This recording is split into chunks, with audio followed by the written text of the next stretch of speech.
Radio Mía 89.3 FM presentamos Quien Calla Otorga, programa de una conversación atractiva, franca y directa, el late político-social más irreverente de la frecuencia modulada, bajo una mirada crítica y analítica de los temas que marcaron la agenda de la semana. Conducen Marcos Agurto, Mario Morales y Jorge Rodríguez. Sean todos bienvenidos.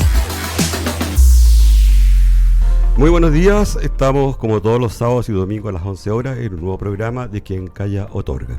Hoy queremos poner sobre la mesa un tema que nos toca muy de cerca, especialmente en una zona forestal y agrícola como es la nuestra. ¿Qué está pasando realmente en la agricultura chilena? Y para analizarlo en profundidad nos acompaña José Miguel Stenmayer, él es empresario agrícola de la región del Biobío, actual presidente de la Sociedad Agrícola de Biobío y primer vicepresidente de la Sociedad Nacional de Agricultura. Don Miguel, muchas gracias por estar con nosotros.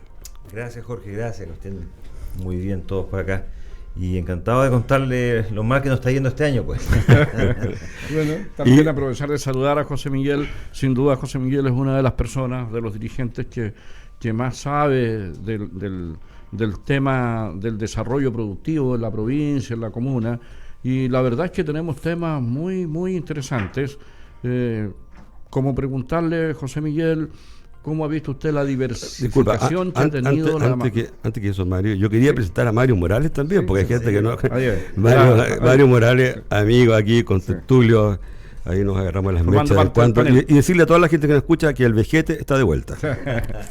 Marco no pudo estar, tiene un problema de salud, su pareja. Unos cuantos años aquí en esta mesa. Claro, pero hay uno que no está hoy día, que se cree joven, y ahora está, bueno, no él, su pareja está con problemas, así que desde acá le mandamos un saludo, que vaya todo bien, así que te esperamos, Marco, la próxima semana. La consulta a José Miguel era cómo observaba él el esfuerzo que ha hecho esta provincia, esta comuna, en materia de diversificar la matriz productiva en el siglo pasado, para marcar un hito. En la década del 50 aparece la Alianza y teníamos eso y un par de cosas más. Hoy día tenemos mucho.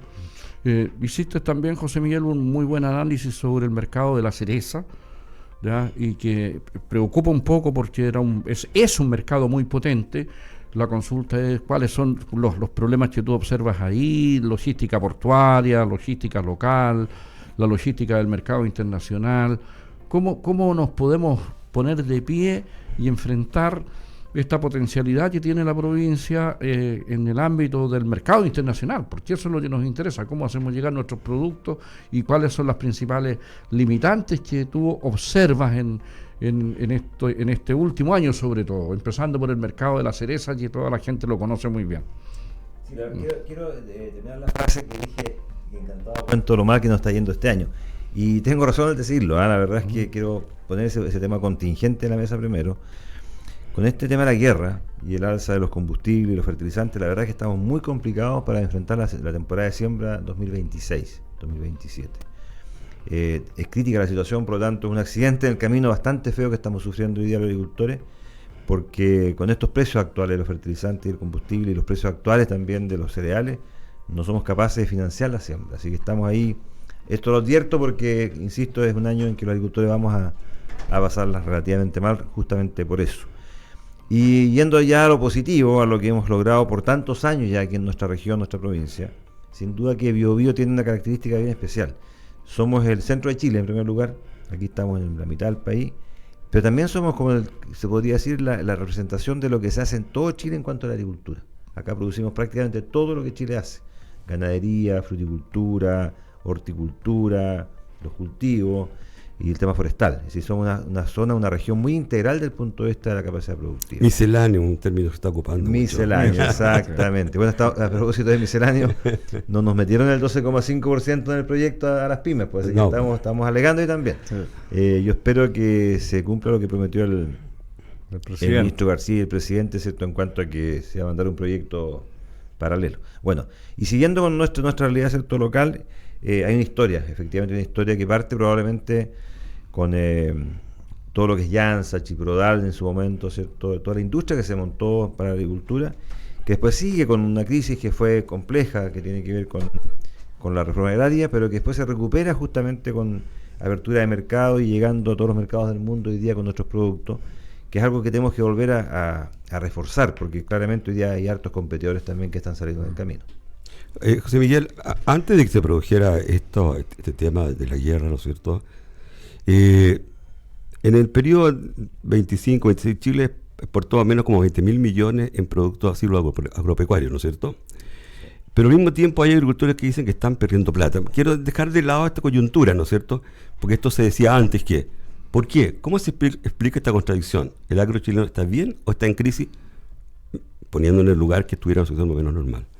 A ver, si sacamos del escenario, ¿cierto?, el tema de la guerra y el combustible, el precio de los combustibles, que espero que sea transitorio, y lo más transitorio posible, porque no aguantamos mucho tiempo con esto, y no solamente el sector agrícola, sino que todos los sectores productivos. Por cierto. Uno tiene que hablar no de la agricultura como un bloque. Efectivamente hay sectores que están bastante complicados, y la cereza se complicó mucho en particular. ¿Nos puedes explicar por qué para la gente que no sabe? Porque estábamos con un precio muy alto en China, muy alto, que permitía que efectivamente huertos incluso muy australes pudieran tener muy buena rentabilidad. Pero se derrumbó el precio. El precio nosotros tal vez nos calculamos que nuestra oferta iba a ser tan masiva que finalmente lo que logramos, ¿cierto?, en definitiva fue destruir un precio que era muy alto en China y que no era alto en el mundo. El mundo tenía una referencia de precio que era menos de la mitad de lo que se pagaba en China. Entonces eso yo lo advertía, decía, cuidado, la realidad de la cereza en el mundo es esta, en China es esta otra, y lo más probable es que en algún momento ese precio se ajuste a lo que es el nivel mundial, más que el nivel chino. Y pasó eso, lamentablemente, y hoy día, sin duda que está como rubro bien complicado. Nosotros esperamos sí que la gente que tiene sus huertos plantados, que está ya, digamos, maduro en cuanto a la capacidad productiva, logren seguir exportando en niveles bastante altos, con menos rentabilidad, pero les alcanza, difícil ¿les alcanza con una rentabilidad menor o no? Es que depende de la zona, depende del momento en que uno llegue a China y depende de la zona. Ya. Y también depende de lo que hagamos, don Mario lo decía, ¿cierto?, en cuanto a mercados internacionales, porque no solamente China es el destino, tenemos que buscar otros mercados. Y tratar de bajar a la cereza a niveles de lo que es una fruta más común y corriente, ¿no? Y tú eres vicepresidente de la Sociedad Nacional de Agricultura, de modo que juega un papel importante quizás en lo que tú decías respecto a poner estas luces amarillas, ¿no es cierto?, en los agricultores, en el caso de la cereza. ¿No escuchan los agricultores normalmente? El mercado lo va decidiendo al final de cuentas el nivel de precio. Pero tú sabes cómo viene, tú tenías una predicción, claro, ¿no es cierto?, al respecto. Pero uno cuando empieza a dar cuenta, ¿cierto?, de precios en otras partes del mundo, igual mercados relativamente importantes que no están pagando esos precios, lo más probable es que el precio se ajuste a la baja y no a la alza, si hay sobreproducción o más producción. Y lo que justamente nos pasó en Chile, ¿cierto?, que la producción aumentó exponencialmente en pocos años. Y lógicamente eso generó entonces una oferta en China que pasó a ser ya una fruta más corriente, más común y corriente, y que en definitiva quebró el precio. José Miguel, lo que tú indicas fueron esas luces de advertencia que se prendieron oportunamente. A lo mejor hubo una sobredimensión de plantación, porque ya se estaba diciendo que se estaba plantando demasiado, que se estaba observando esta dificultad de mercado eventual que podría existir, la logística portuaria que no era la adecuada, se saturó al sur de Ñuble, las plantaciones al sur de Ñuble se veían muy complicadas por la cantidad de hectáreas con que superamos, es decir, empezamos con un poco, pero terminamos con una cantidad enorme de hectáreas plantadas en cereza. Entonces, con las advertencias del sector, seguimos avanzando y se nos complicó el mercado. Lo que pasa es que no son tantas las hectáreas, desde el punto de vista nosotros somos un país que tenemos mucha capacidad exportadora de fruta, pero en casi todas las frutas somos un país chico. Si nosotros analizamos lo que pasa con la manzana, la misma cereza, el avellano europeo, que estamos plantando bastante hoy día, tenemos una capacidad exportadora alta, porque es un país que tiene un consumo interno muy bajo. Que si nosotros tenemos prácticamente toda nuestra fruta, la exportamos, la mayor parte de la fruta. ¿Es bajo por asunto de precio?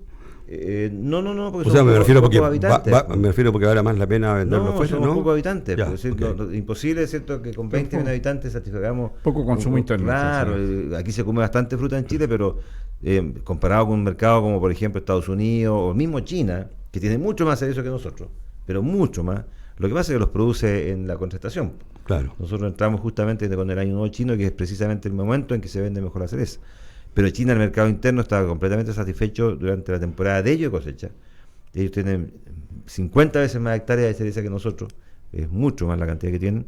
Entonces somos un país que tiene un nicho de mercado que tiene que apuntarse a valores altos. Y los valores altos los paga una élite de un país, de cualquier país del mundo. Sí, claro.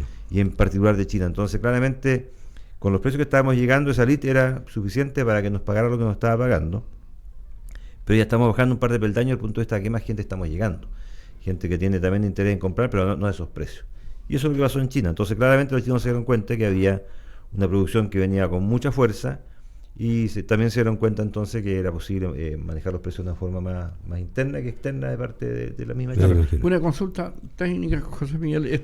Esta planta no procesadora, sino que más bien evaluadora de fruta fresca que se instaló en Cabrero, ¿qué impacto ha tenido en el ámbito del desarrollo de la provincia? Y es que esa solamente está orientada a Estados Unidos. Claro, entonces es para use norteamericano, entonces no hay una cobertura mayor desde el punto de vista de otros mercados. Es decir, lo que pasa con Estados Unidos es que uno puede ahí, en esa planta, ¿cierto?, ya preparar la mercadería como para que llegue inmediatamente a puerto y no se revisa ya. Ese es el acuerdo que existe. Interesante. Pero no es algo que nos esté marcando una gran diferencia hoy día, porque Estados Unidos no nos está comprando mucha fruta de la que nosotros enviamos, ¿cierto?, a la cereza en particular. Quiero que nos compre Estados Unidos fundamentalmente es arándano, que sí, ahí lo pasamos por esa instalación, y muchos frutos secos, ciruela seca, uva nos compra mucho también Estados Unidos, eso es más del norte, por supuesto. Pero en cereza Estados Unidos no es un gran comprador porque también nos producen mucha cereza en la temporada de ellos, por supuesto. Oye, tú hablabas recién, ¿no es cierto?, de la cantidad de habitantes que somos. Se estima que un déficit cercano a entre 200.000 y 300.000 trabajadores agrícolas en Chile, sí, ¿no es cierto?, especialmente en las temporadas de cosecha, que ya cada vez están menos interesadas las personas en trabajar en eso. ¿Por qué el campo dejó de ser atractivo para los trabajadores? A ver, lo que pasa es que hemos generado nosotros una situación bien compleja porque las luces de la ciudad atraen a la gente del mundo rural y eso tiene responsabilidades, yo creo que 2 o 3 aspectos por lo menos. La educación, es decir, cuesta educarse en el mundo rural, cada día hay menos escuelas, cada día más difícil, ¿cierto?, acceder a educación. La salud también es un tema, hay que movilizarse a las ciudades. Y finalmente también el tema de la expectativa, ¿cierto?, de las personas, porque en el mundo rural el trabajo que más intenso es justamente en temporada de cosecha. No hay un trabajo que sea, digamos, en este caso, muy abundante durante todo el resto del año, porque hemos logrado, ¿cierto?, reemplazar mucha mano de obra con tecnología. Oye, pero ¿tiene relación con las condiciones laborales del sector? No, yo pienso que no, porque las ¿Cuánto pagan, digamos? ¿Pagan bien, pagan mal? ¿Por qué no se interesa? Quien trabaja en la temporada de cosecha gana mucho más plata que alguien que está en el comercio, que esté en cualquier otra labor, ¿cierto?, en la ciudad. Porque hay condiciones que sin duda nosotros fuimos bastante pioneros en el ámbito, por ejemplo, de la electrificación rural. Claro. Nosotros diríamos que estamos casi en un 100% de electrificación. Y yo creo que hemos andado bien también en el tema de la pavimentación. Era impensado 15 años, 20 años atrás pensar que íbamos a tener caminos pavimentados, rurales, y que han contribuido también a generar algunos focos productivos. Pero en ese mismo ámbito, José Miguel, el otro tema que siempre se está reproduciendo o diciendo en el ámbito productivo, sobre todo agrícola, es el tema del agua. Claro. En el tema del agua, yo decía tiempo atrás por ahí en una de mis trabajos en la tribuna, que ¿por qué no hemos retomado el tema de tener un embalse? Sí, pues estamos en eso. Estamos en eso. Mira, sembramos sensibilidad para ese tema. Sembramos esa semillita, pusimos un ladrillito por lo menos, que fue justamente con la administración pasada, en que logramos convencer al Ministerio de Agricultura, mediante la Seremía también de Agricultura Local, de que era esencial un embalse en Biobío, sobre todo pensando en el río Duqueco, que es el río que tiene menos reserva de agua para el verano. El Duqueco viene, ¿cierto?, su origen de la Sierra de Ayuda, está cada día más chiquitito el glaciar de la Sierra de Ayuda, entonces la cuenca es grande pero con poca nieve.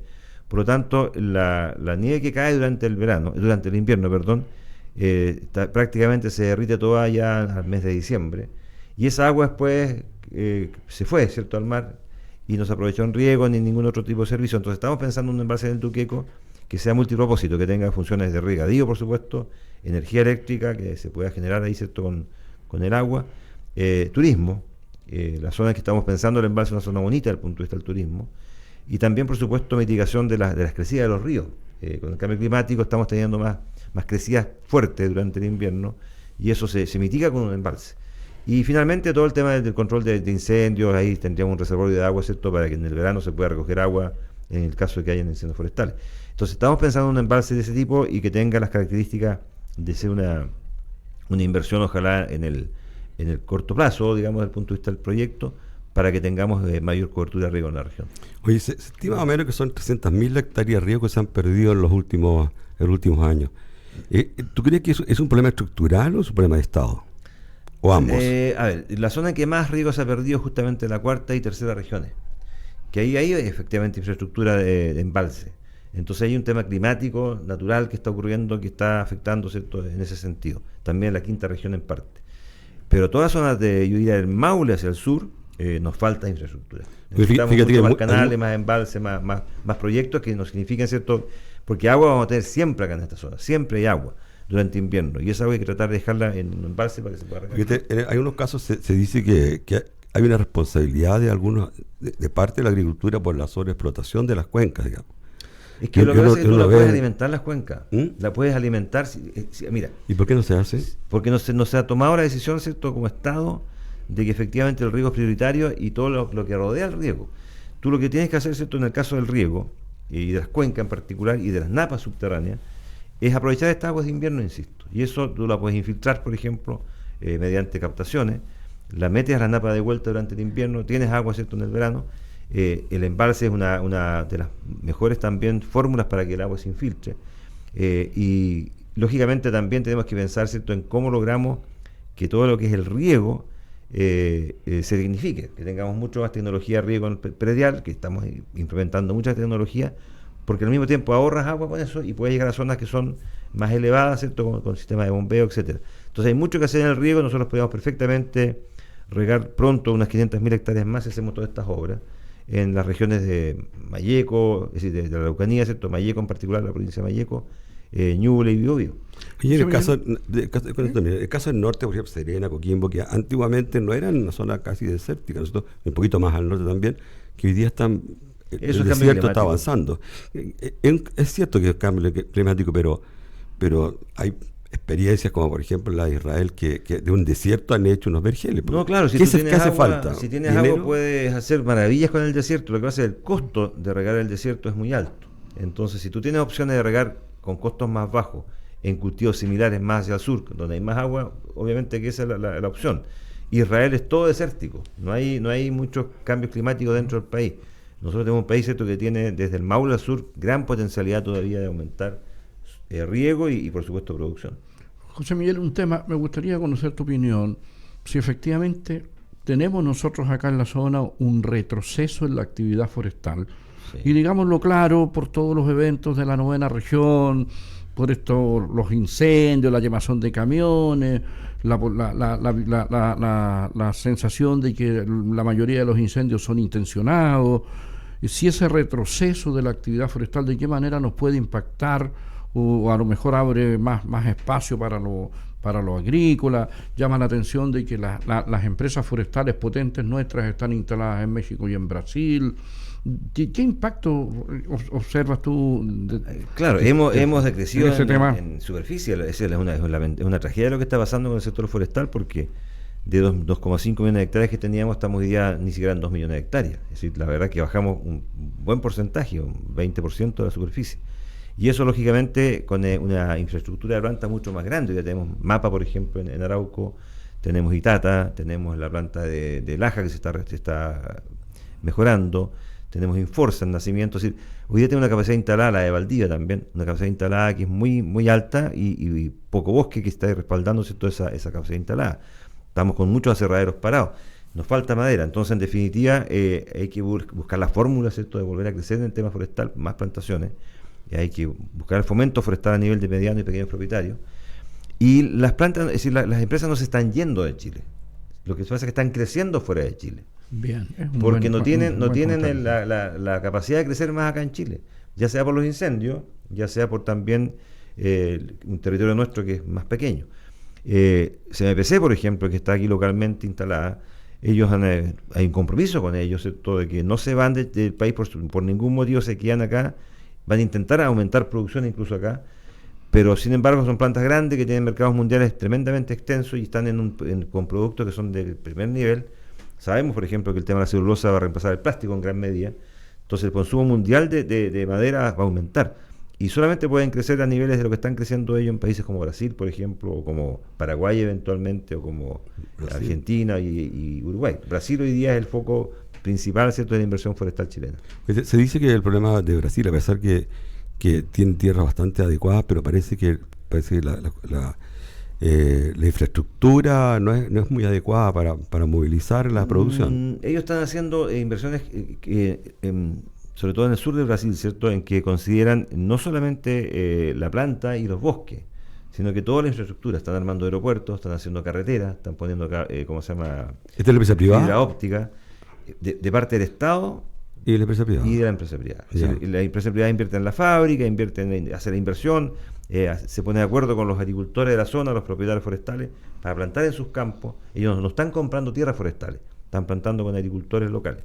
Y el Estado hace las carreteras, pone la fibra óptica, pone un aeropuerto cerca de esto, mejora el acceso, ¿cierto?, a los puertos fluviales. O sea, estamos perdiendo competitividad. Entonces, de todas maneras. Brasil tomó una decisión como Estado, como país, sobre todo en el sur, ¿cierto?, de efectivamente fomentar la inversión forestal. Cosa que no ha ocurrido. Que acá pasa lo contrario, aquí estamos poniendo puras cortapisas, ¿cierto?, para que efectivamente tengamos más bosques. ¿Tú dirías que que existe terrorismo en la novena región? Claro, esto es claramente terrorismo, porque nosotros entendemos el terrorismo como una acción, ¿cierto?, violenta, concertada, de parte de grupos ideológicos que manejan causas que de repente no tienen mucho sentido y que lo que intentan es que la gente que vive en los territorios, ¿cierto?, se atemorice y los abandone. No, y la inversión se vaya, además. Claro, entonces y la inversión se vaya, es justamente eso lo que están logrando en muchas zonas de la macrozona nuestra, ¿cierto?, en que la gente se está yendo, no está invirtiendo. Y además se está ligando hoy día con otro tema que es muy complejo, que también pasó en Colombia, que es el narcotráfico. Entonces estamos con una situación de financiamiento por vía del narcotráfico. Es un negocio que para ellos es muy rentable, manejan zonas que el Estado chileno no puede entrar, y lógicamente entonces cuando uno ve todo ese espectro de situaciones que se producen sobre todo en la Araucanía y en Arauco, provincia de Arauco, uno se da cuenta que aquí claramente hay una concentración. Cuando bajamos en los índices de seguridad como país, sin ninguna duda nos vemos enfrentados a situaciones como esas.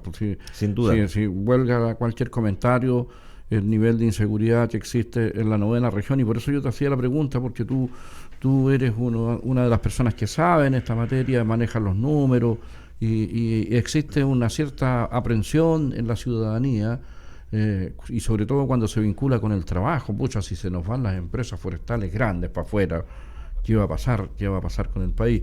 Pero bueno, ahí aparecen otros focos de desarrollo. Si se nos siguen quemando los bosques, ahí se desaparece el sector forestal. Los incendios son el gran problema hoy día. Ese es el tema. Y son provocados muchos de ellos. El 90% de la superficie quemada es por incendios provocados. El porcentaje de incendios intencionales es como el 70%, 67%. Pero de la superficie que logran quemar con los incendios intencionales llegan al 90%. Claro. Podemos agregarle más valor nosotros al tema forestal, la parte de la celulosa, echamos para afuera, porque producimos harta madera, tenemos un mercado que también es interesante en el extranjero. No sé qué tanto valor agregado le estamos poniendo al mercado forestal nosotros. La celulosa ya es un valor agregado importante, sí, claro. Porque el valor agregado no es solamente el producto final, sino que es todo el proceso. Es decir, uno cuando por ejemplo exporta una manzana, ¿ya? La fruta que tiene más valor agregado es la fruta fresca en el anaquel, ¿cierto?, en cualquier país del mundo. No es el jugo de manzana, no es la mermelada de durazno, sino que es el durazno que llegó en buenas condiciones a un mercado. Hay mucho más tecnología detrás de esa fruta que ese frasco elaborado. La celulosa igual, la celulosa hoy día tiene un mercado que tiene que ver con el reemplazo del plástico y además de todo lo tradicional que está haciendo la celulosa, que el papel, qué sé yo. Pero también las empresas forestales han armado todo un sistema que es muy, muy interesante en cuanto a soluciones estructurales para construcción. Paneles, fibropaneles, tenemos por ejemplo todo lo que son las vigas hoy día laminadas, que se están exportando, puertas, ventanas. Es decir, hay una industria que tiene también ese desarrollo y que creo que va a seguir creciendo en tanto tengamos la madera. El tema de fondo para nosotros es la madera. Y ahí claramente, como hay un faltante de madera, quienes pagan las mayores consecuencias, ¿cierto?, son los aserraderos intermedios. Exacto. Oye, fíjate que uno, no sé, tenemos claro que el gobierno lleva apenas un mes y algo más, pero fíjate que no he visto muchas señales al respecto del combate a la delincuencia y al terrorismo. Uno esperaba, ¿no es cierto? Sí, claro, uno no puede esperar que esto se acabe de un día para otro, pero esperaba por lo menos visualizar algo, tener una perspectiva, para allá vamos. He visto que fue mucho eslogan, pero hasta el minuto, que es poquito tiempo, digámoslo, ¿no es cierto? Uno esperaba más, porque es un candidato que se preparó tanto tiempo, con equipos tanto tiempo, ¿no es cierto? Uno esperaba por lo menos decir, este es el derrotero que vamos a seguir, y no lo veo, fíjate. La verdad es que pienso que hay un plan de acción que obviamente se trabajó en campaña, lo conocimos, todos los quienes cierto, vimos las opciones que nos presentaron todos los candidatos, había un plan de acción respecto a la seguridad y también acotada a la macrozona nuestra. Recién con un poco más de un mes, tú lo dices recién, ¿cierto? Ese mes ha sido muy largo, yo encuentro que como que el gobierno asumió hace mucho tiempo. Muchas cosas, sí, han pasado demasiadas cosas, entonces como que estamos perdiendo un poquito la condición de espacio, tiempo. Y además apareció esta bomba atómica para nuestra economía, que fue el tema de la guerra y el combustible. Yo creo que claramente ahí se enredó todo. Hay falencias sin duda en comunicaciones, lo estamos viendo todos los días, que se equivocan muchas veces como están transmitiendo los mensajes, pero yo espero que la gente de seguridad se implemente, porque claramente era la gran promesa de campaña. O que se visualice algo. Y se visualice algo. Yo creo que esto, mira, incluso hasta hubo un contrasentido que nosotros criticamos fuertemente en la prensa.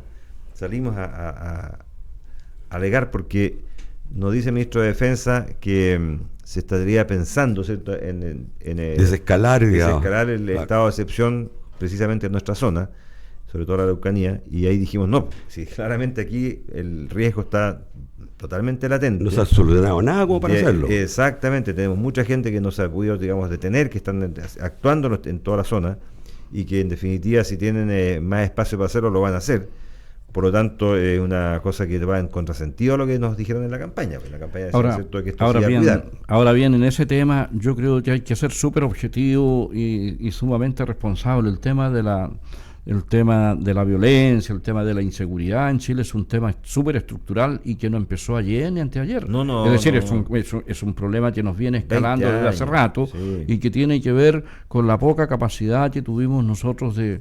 Primero, yo lo veo en el ámbito internacional. No tuvimos capacidad de ponernos de acuerdo con nuestros vecinos para establecer los cortafuegos, las barreras, los acuerdos que nos permitieran ponerle atajo al narcotráfico. Si el narcotráfico nos complicó a todos y no lo hicimos, nos descuidamos con la ley de migración, tuvimos muchos descuidos y al final la delincuencia nos cayó encima.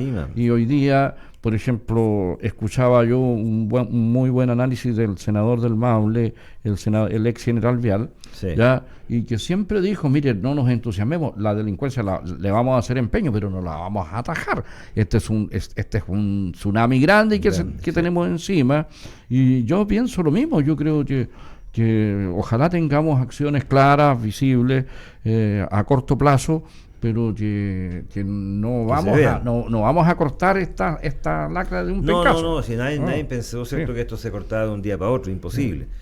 Lo que pasa es que nuestro pecado como nación, como chilenos, como no sé, como autoridades políticas, es que de repente no queremos ver lo evidente. Las cosas se están produciendo en este país, hay crisis, cuestiones, y como que no existieran, como que la gente no lo toca. Nosotros hace tiempo estábamos advirtiendo que esto venía cada vez con más fuerza. Yo me recuerdo, ¿cierto?, cuando mataron lamentablemente al matrimonio de Luxic en Macay, que yo pensé inocentemente, dije, bueno, con este hecho tan atroz, tan trágico, tan de verdad malvado, este va a ser el punto de inflexión. Y de aquí para adelante el país va a cambiar. Si el país no reacciona con un crimen tan alevoso como ese, tan terrible, tan trágico, entonces ¿en qué país vivimos? Y no reaccionó el país. Tuvimos cosas tan iguales de trágicas, incluso peores. Lo que pasó con los carabineros, por ejemplo, en Cañete. Entonces, claramente, el país no es capaz de ver o prever lo que puede pasar, ¿cierto?, en el futuro, cuando empiezan ya estos asomos de violencia hace ya 20 o 25 años. Y no tomamos ninguna medida de fondo para controlarlo. Mira, yo tú sabes que de repente soy bien directo para mis cosas, pero yo tengo la impresión que, si bien esto es algo que viene de tiempo atrás, ¿no es cierto?, y tú bien hacías mención al caso que Luxic en Macay, ¿no es cierto? Yo creo que de repente sería hasta bueno de tanto en tanto, fíjate, escuchar esas grabaciones, porque estremecen. La verdad que estremecen. Terrible. Y es algo que no ha cambiado. Y también hay que decirlo, ¿no? Que hay un sector, que yo sé que Mario quizás no está de acuerdo con ello, pero que pararon la pelota un montón de tiempo al gobierno de Piñera. Y cuando fueron gobierno, pues, cambiaron un poco de idea, pero regañadientes. Y hoy día estamos viendo, ¿no es cierto?, que en el caso de Escuela Segura, todas estas cosas, ya están poniendo problemas, están volviendo al mismo discurso que tenían antes. Entonces, yo creo que hicieron un breve paréntesis, porque estaban en el poder, ¿no es cierto? Estaban ahí aprendiendo algo, a mi juicio aprendieron un poco. Y la verdad que aprendieron un poco, digo yo, porque no veo una oposición hoy día que tenga un sentido de país, ¿no es cierto?, para alguien que ya gobernó, que supo cuál era el problema, sino que las cortapistas están haciendo las mismas. Y también veo, ¿no es cierto?, de parte de la derecha, que desgraciadamente el eslogan siempre resulta malo. Sí. Porque cuando se habló, ¿te acuerdas de la puerta giratoria y al final no pasó nada? Cuando se habló, ¿no?, esto que vamos a detener tal cosa y no pasa nada, entonces la gente se ilusiona naturalmente, piensa que algo va a cambiar. Sí, yo creo que este gobierno va a cambiar algo, pero naturalmente, tal como lo decían ustedes, ¿no?, es un proceso largo. Sí. ¿No? Y que requiere muchas cosas. Pero requerimos ver las señales, ¿te fijas? Entonces, eso es lo que decía yo. Uno dice, por ejemplo, a ver, ¿cuáles para mí son las señales más importantes? Otra mala señal fue cuando, ¿cierto?, el ministro de Hacienda va y le dice al Ministerio de Seguridad que baje un 3% su presupuesto. Sí, claro. A Dioresa se repuso Claro. después. Señales. Otra señal que sería potente sería vamos a preparar policías especializadas para el mundo rural. Así Porque es. estos se cometen fundamentalmente en el mundo rural. No solamente el tema del terrorismo, también el tema del abigeato, el tema de los robos de cable, etcétera, en el mundo rural. Entonces, implementar cuerpos policiales que sean mucho más eficaces para funcionar en el mundo rural, con los vehículos correspondientes, con la logística correspondiente. Señal. Otra señal sería, por ejemplo, que efectivamente alguien dijera el garantismo en los tribunales tenemos que empezar a superarlo. Sí. Tenemos que cambiar esa actitud, porque no puede ser que los delincuentes tengan más protección que las víctimas. Y que un delincuente, para que sea condenado, tenga que mostrar prácticamente cada prueba con fotocopia. Eso no puede ser tampoco. Y finalmente, otra señal que yo creo que sería muy fuerte y clara es si efectivamente la estructura completa del país, los tres poderes, se reúnen en alguna parte y se ponen de acuerdo. Sí, claro. Porque aquí hay una situación, ¿cierto?, en que estamos tironeándonos los proyectos para un lado y para otro. Está el Poder Judicial, está el Poder Legislativo y está el Poder Ejecutivo, que no se ponen de acuerdo. Y eso lo encontramos grave, sobre todo en temas tan complejos para el país, como es justamente el tema de Yo creo, la impresión que tengo yo que hay una lucha de poder enorme y que están interesados en su propio feudo nomás. Y incluso el tema de la justicia se ha politizado en demasía. En demasía. Interesante lo que plantea José Miguel, y lo hace con una subjetividad que yo comparto plenamente, es decir, señales.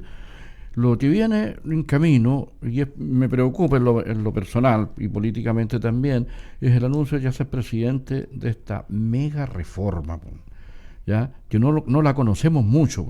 Puta, no sabemos lo que trae. Sí. Entonces, ya esta mega reforma, este súper tema puesto en la agenda política, está provocando una dispersión política importante en el Parlamento. La izquierda, el Frente Amplio, el Partido Comunista, ya han salido al encuentro a proponer de qué se trata.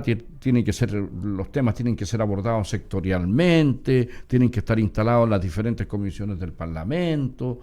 Entonces, yo creo que se va a requerir una muñeca política muy fina en el Parlamento para poner estos temas. Yo estoy de acuerdo con la enumeración de los temas que propusiste, creo que por ahí va la cosa. Sí. Es decir, tenemos que dar esas señales, y sería pésimo de que nos empantanáramos a la hora de poder tener la herramienta, y que es la ley. ¿Cómo legislamos sobre esto? ¿Cómo ves tú? ¿Por dónde tendría que venir esta mega reforma si nos vamos a este proyecto, que es el misceláneo que le llaman, ¿cierto? Sí. Yo lo leí completo, ya me informé, ¿cierto?, tal cual fue al Parlamento. Y es una cosa bastante sólida desde el punto de vista de cómo, ¿cierto?, plantearía una solución para el país desde el punto de vista del crecimiento, desde el punto de vista de también generar ahorros, ¿cierto?, a nivel del fisco, etcétera. Sin embargo, insisto, nos falta el tema de las pymes, que se comprometieron a hacerlo como un tema paralelo, ¿cierto?, presentar ese proyecto. El presidente Kast lo señaló en la campaña, el 12,5 de las pymes se quedaba tal cual. Que es un tema largo, mira. Para terminar sigo la idea.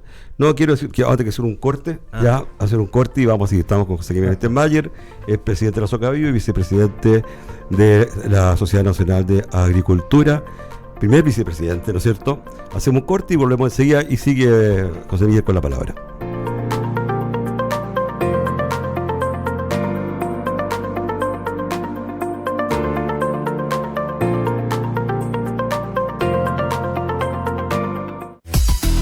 Estamos presentando Quien Calla Otorga en Radio Mía FM 89.3. Cuando decía que estábamos con José Miguel Stenmayer, él es presidente de la Socavío y primer vicepresidente de la Sociedad Nacional de Agricultura.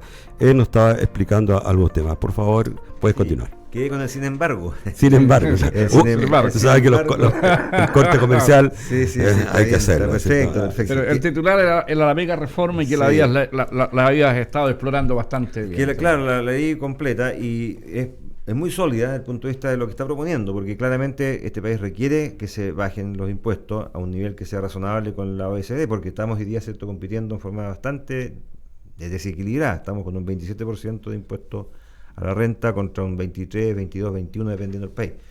Es gradual, es una desescalada impositiva gradual que se va aplicando año por año.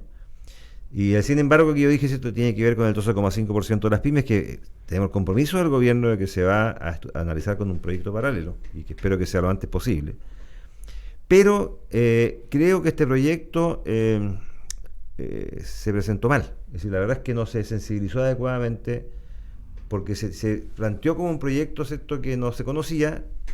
Saltaron un par de cosas a la palestra. Se habló de que era el proyecto de que bajaba solamente los impuestos, pero es muy integral. Entonces creo que está bien pensado desde el punto de vista de que sea un solo proyecto, porque si todos estos engranajes que están propuestos ahí funcionan, se nos va a arreglar, digamos, el país desde el punto de vista económico, sin duda. A un plazo mediano, tampoco corto. Estamos hablando de 4 años, 3 años, 4 años. Sí, claro. Si algún engranaje falla, puede que falle también el modelo completo. El riesgo está en que efectivamente el Parlamento no lo quiera entender y no tengamos las votaciones, pero yo espero que se haga claridad respecto a lo que es el proyecto en el fondo, que la gente entienda, ¿cierto?, que esto obviamente es necesario para el país y que en definitiva el gobierno aprenda a defender sus cosas de mejor manera. Mira, yo creo que no sabía explicar, pero también es una cosa que es cierta. Hay un grupo, ¿no es cierto?, donde está el Partido Comunista, desgraciadamente algunos socialistas, la democracia cristiana, ¿no es cierto?, que pareciera ser que su modelo de país es de la primera constitución, te fijas, la que les plebiscitaron. Ese es el modelo y no han cambiado de idea. Ellos siguen pensando que ese es el país que nosotros debiéramos querer, porque no han aceptado la derrota, porque acuérdense que según Boris, ellos estaban demasiado adelantados, ¿no es cierto?, que este pueblo ignorante que somos todos nosotros no estuvimos a la altura, ¿no es cierto?, de la genialidad que nos estaban exponiendo. Y yo creo que eso todavía, fíjate, está presente en la oposición de hoy día. Tú lo escuchas y tú te das cuenta que al final no cambiaron nada. Oye, pudiera ser lo que tú planteas, Jorge, pero yo creo que se requiere más pedagogía para explicar estos temas. Es que, el gobierno es que esta gente no problema de pedagogía. No, pero mira. El problema de tosudez, de poder, es distinto. Se requiere más pedagogía para explicar estos temas. El gobierno de Kast llega al poder con un tremendo respaldo, La gente necesita saber con precisión. Hoy día tenemos un país más educado. Bueno, hay que sacar a la pizarra a la gente, explicarle. Hoy día no cualquier persona está disponible a tragarse el cuento de que podemos refundar este país y que todo se puede hacer desde el Estado. Yo creo que venimos de vuelta y hay sectores progresistas como el que yo represento que venimos bastante de vuelta de eso, pero se necesita tener claridad. Y la capacidad de lograr buenos acuerdos, acuerdos. Yo creo que eso esperamos todos por el bien del país que se produzcan. Sin embargo, quiero vincular esto con los temas contingentes, porque aparte de gobernar y de hacerse cargo del programa de gobierno, hay que hacerse cargo de la casa, de los problemas emergentes de la casa. Así es. Y ya tenemos algunas cosas como educación, donde con Jorge somos harto majadero en este programa, siempre estamos tocando el tema de educación porque es importante. es importante y ha ocupado la agenda en estas últimas 3 semanas de una manera muy importante. Esta violencia, el tema de las balaceras en los colegios. Entonces, también esperamos tener allí una señal, como tú dices, que venga pronto. Hay algo en el Parlamento, ojalá nos pongamos de acuerdo y podamos tener sobre el escritorio herramientas que nos permitan atajarlo. Yo viene. Mira, yo pienso, esto no debería decirlo, la verdad es que yo soy dirigente gremial, no quiero meterme mucho en la política contingente, pero hay que decirlo como ciudadano. Yo creo que efectivamente hay un núcleo duro en la izquierda y también quizás en parte en la derecha, ¿cierto?, que es intransigente desde el punto de vista de buscar acuerdos y soluciones. Pero está bastante más en la esquina que antes. Yo creo que son núcleos bastante más aislados. Entonces, lo que tiene que hacer este gobierno, pienso yo, es que si tiene un 67%, ¿cierto?, entre comillas, del apoyo que, entre comillas, tuvo, ¿cierto?, desde el punto de vista de lo que fue el plebiscito, eso está ahí latente. Toda esa gente que votó, en ese momento votó pensando en un país mejor, y por eso rechazó ambas, ¿cierto?, propuestas constitucionales. Si tiene ese núcleo que podría trabajar, tiene que estar bien respetuoso entonces con todo ese núcleo. Yo creo que no hay ningún gobierno que le puede faltar el respeto al vecino. Me cargó lo que dijo el ministro Puduje, por ejemplo, respecto de lo que era Chile Vamos dentro de este gobierno. Me cargó porque la verdad es que está ahuyentando gente en vez de meterlo al corral. Entonces tiene que cambiar el discurso de la derecha, tiene obviamente que cambiar el discurso de la izquierda y tienen que ponerse de acuerdo en ese 67% de la ciudadanía que optó por un país mejor. Creo que ese punto es el que hay que tomar en cuenta. Y lo segundo, y eso se explica con respeto. No se explica, ¿cierto?, tirando pechotadas, no se explica generando incertidumbre en las personas respecto a un modelo que se está presentando de reforma. Eso, hay que hacer eso. Hay que tener una persona que explique esto mucho mejor que lo que se está haciendo hoy día. De acuerdo. Mira, lo que yo decía antes, no me refería a que no hubiese que hacer pedagogía con la gente, creo que sí hay que hacerla. Lo que pasa es que los grupos de poder no es un problema que sepan o no sepan. Eso es un tema distinto. Normalmente, mira, ¿para qué estamos con cosas? La clase política, no toda, pero una parte importante es bastante mediocre. Y ven en la carrera política, en el Parlamento, una forma de ganar buena plata sin tener muchas capacidades. Esa es la verdad. Y para hacer eso necesitan mantener el poder. Y para mantener el poder necesita ser disruptivo todas las veces para salir en la prensa. Quien va a salir en la prensa es el que más posibilidades tiene de ser electo. Y eso es una tragedia terrible, porque la gente debiera verlo. Ahí, Jorge, nosotros estamos proponiendo como gremio ser parte de la solución, porque los gremios tienen una virtud, que defienden, obviamente, por un lado sus intereses, ¿cierto?, gremiales o particulares, ¿no?, pero al mismo tiempo están pensando en cómo esto funciona mejor. Entonces creo que el pie donde hay que afirmarse esto, además de la ciudadanía, por supuesto, es en los gremios, porque los gremios vamos a hacer propuestas que sean racionales. No estamos haciendo, ¿cierto?, propuestas desde los gremios que sean irracionales o que vayan al conflicto. Y muchos de los gremios son transversales también. Transversales, entonces nosotros necesitamos hoy día, ¿cierto?, que se nos escuche, que seamos escuchados. Entonces, lo que hemos ido planteando al gobierno es que tengamos las puertas abiertas para plantear las cosas. Nos resultó incluso con el anterior gobierno, en el tema, por ejemplo, de la seguridad, logramos leyes que jamás pensamos que íbamos a lograr. Y ahí están, robo madera, etcétera. Entonces, si uno hace de los gremios una buena acción desde el punto de vista de propuestas legislativas incluso, yo creo que uno tiene la sintonía. Y aprovechar también, ¿cierto?, que hoy día el país está distinto desde el punto de vista de que hay una administración de gobiernos regionales que tienen un peso político importante en cada región, que también hay que tratar de aprovecharlo, y eso repercute en los parlamentarios. Los parlamentarios de cada zona tienen que jugarse, ¿cierto?, por sus regiones, por sus territorios. Y ahí también tenemos nosotros un espacio para movernos, para que el Parlamento vote finalmente. Porque siente la presión de la gente, digamos. Claro, José Miguel, mira, exacto. Sobre eso te quería consultar. Tú estuviste a punto de ser delegado provincial nuestro aquí hace un tiempo atrás. Gobernador o sí, ya era delegación. En ese tiempo era gobernación. Era gobernación. Mira, hoy día la derecha gobierna la región. Tenemos ya acá más nuestro intendente, el delegado, ¿cierto? El gobernador, el delegado. También tenemos la nueva delegación, Juan Pablo Mellado, pero yo creo, no sé si tú compartes, que nosotros podemos ejercer un mayor liderazgo desde la provincia. Sí, pues. Un mayor liderazgo desde la provincia, teniendo la cercanía con el gobierno regional para apalancar recursos. El gobierno regional maneja una cantidad de recursos importantes.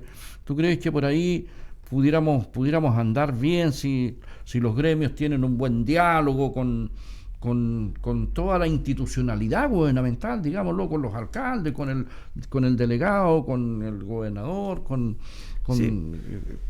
Hoy día el gobernador tiene una función que es muy potente desde el punto de vista político incluso, pero también desde el punto de vista de los proyectos. No son tanto los presupuestos disponibles para los gobiernos regionales, pero eso va a ir creciendo. Entonces, por ejemplo, estamos armando en este momento con el gobierno regional un plan de fomento forestal, que es bastante todavía modesto, pero ya partimos con algo distinto a lo que se estaba haciendo.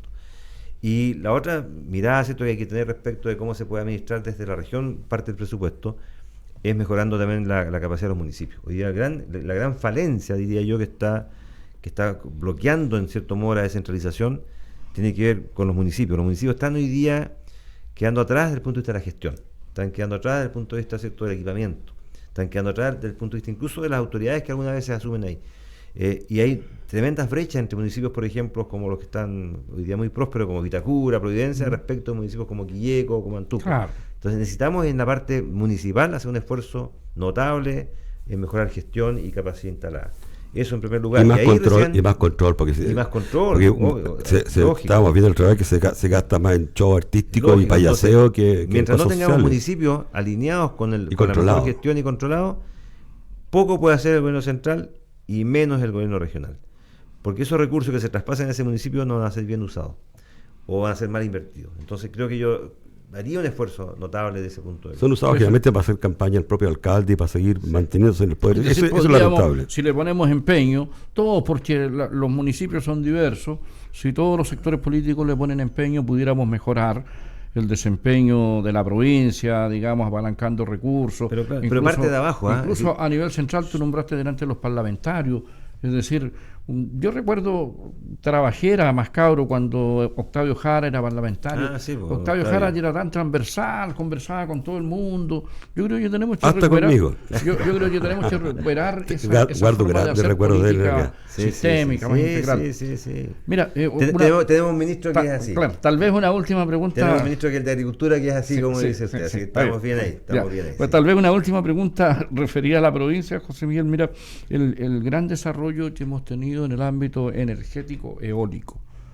Es decir, ¿de qué manera ha tributado eso al desarrollo del ámbito que tú representas?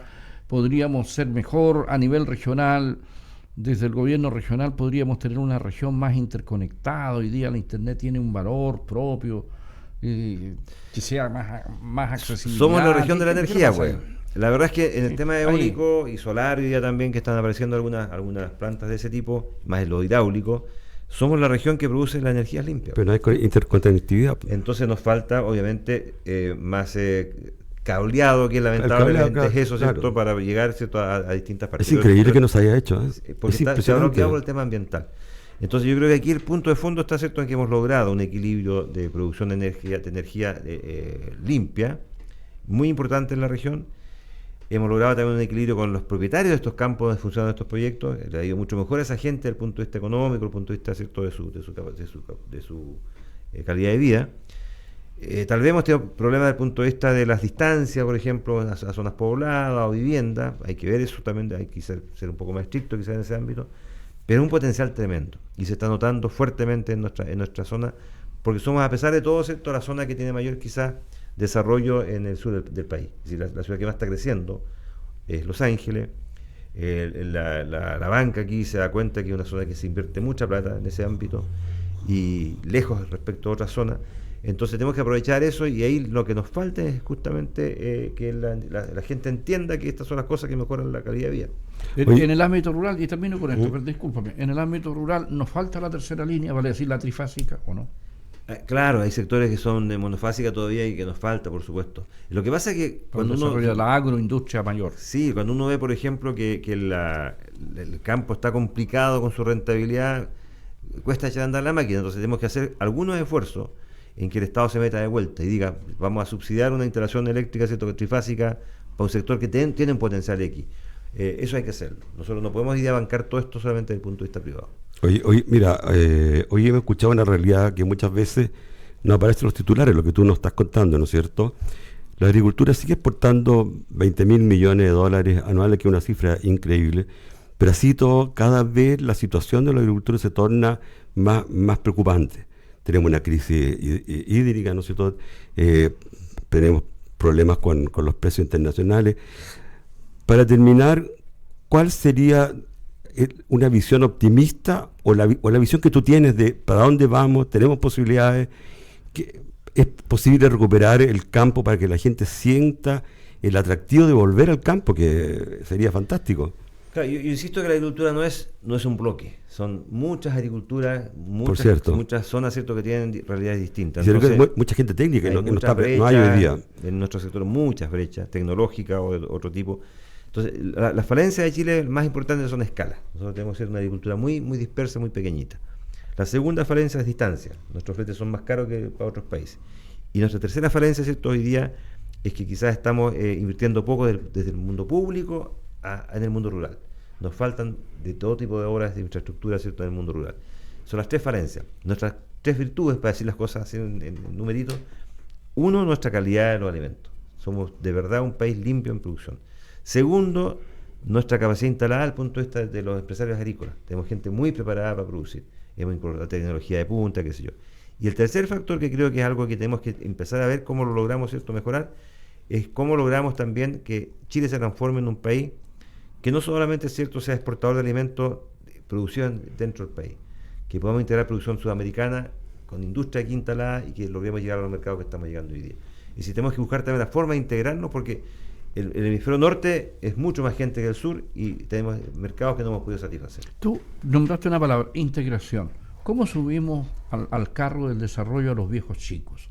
Al pequeño propietario que hoy día tiene 20 hectáreas, 17 hectáreas, tengo algunos parientes, he visto algunas buenas intenciones, están normalizando y legalizando su tema del agua, por ejemplo. Sí.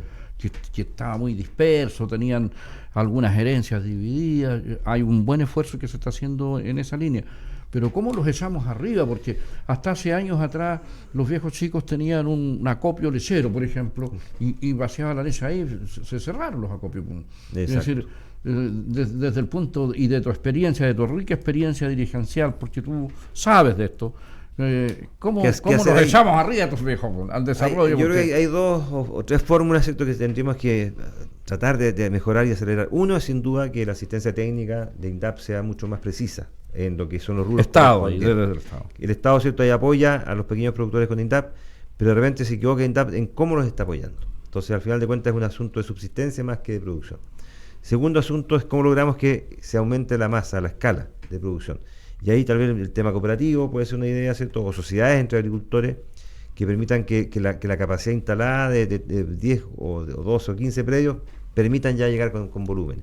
Y lo tercero es que todo el tema, por ejemplo, de los servicios que requiere el agricultor se hagan también por empresas especializadas y no cada cual tenga su tractor, su máquina, porque al final de cuentas es puro fierro parado dentro del campo, una tremenda inversión, que deberíamos mejorar mucho más también todo lo que tiene que ver con servicios agropecuarios, que es privado por supuesto ese mundo, pero sí darle los incentivos, ya sea bancarios, a esas empresas que quieren formarse, etcétera, para que tengamos una agricultura que baje costo en producción, aumente la escala, ¿cierto?, productiva, mejore las calidades y al mismo tiempo sean estos agricultores pequeños con toda el cooperativismo, eres partidario tú de fíjate que en parte. Cuesta cambiar la mentalidad del pequeño agricultor, porque yo me tocó alguna vez... no es la tierra que se comparte el negocio. No, sí, lo sé, me parece que en alguna oportunidad me acuerdo conversar con algunos gente que tenía vacas, por ejemplo, que producían muy poca leche cada una, y yo decía, oye, ¿por qué no se juntan, ¿no es cierto?, venden las vacas que comen lo mismo que una que produce harto, que la que produce poco, ¿no es cierto?,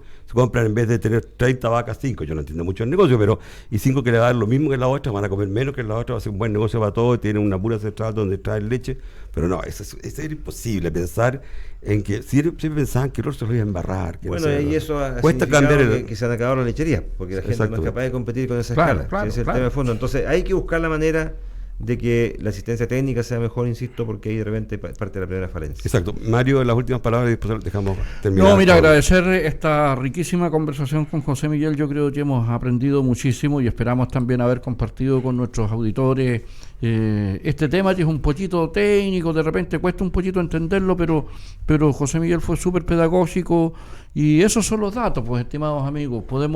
Tenemos una provincia de oportunidades por delante, un país con oportunidades, pero tenemos que hacer bien las cosas, tener capacidad de ponernos de acuerdo, de respetar lo que decía José Miguel, a quien tenemos al frente también, y hacer el esfuerzo por construir este Chile que es de todos, pues, y que si logramos hacerlo bien, vamos a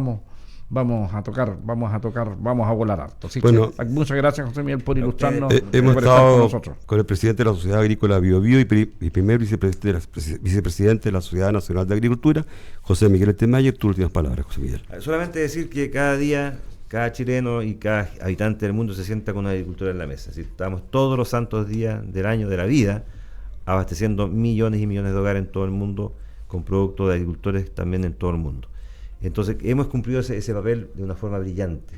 Yo creo que el sector de servicio, entre comillas, ¿cierto?, que más ha cumplido es justamente la agricultura, porque hoy día incluso nos sobran alimentos en el mundo. Hoy día tenemos un 30% de sobreproducción que nos está pesando en nuestros precios. Hemos alimentado a todo el mundo y la gente que nos está comiendo hoy día en algún país es porque hay un tema político y no un tema, ¿cierto?, de producción agrícola de parte de los agricultores. Así que hemos cumplido el objetivo y nos sentimos orgullosos por eso. Qué bueno, y esperamos, ¿cierto?, que la gente de las ciudades nos entienda y no nos complique la vida nomás en algunas cosas que no están complicadas. Felicitaciones a José Miguel, y sé que tú eres un activista de la agricultura, sí, digamos. Has trabajado muchos años. Muchas gracias por acompañarnos. Muchas gracias por acompañarnos.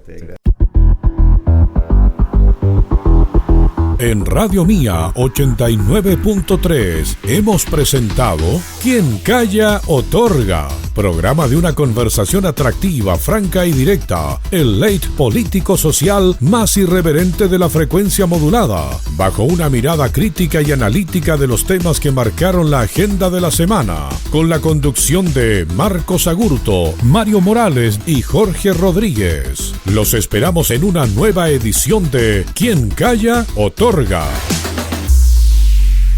Las opiniones vertidas en este programa son de exclusiva responsabilidad de quienes las emiten y no representan necesariamente el pensamiento de Radio Mía FM 89.3.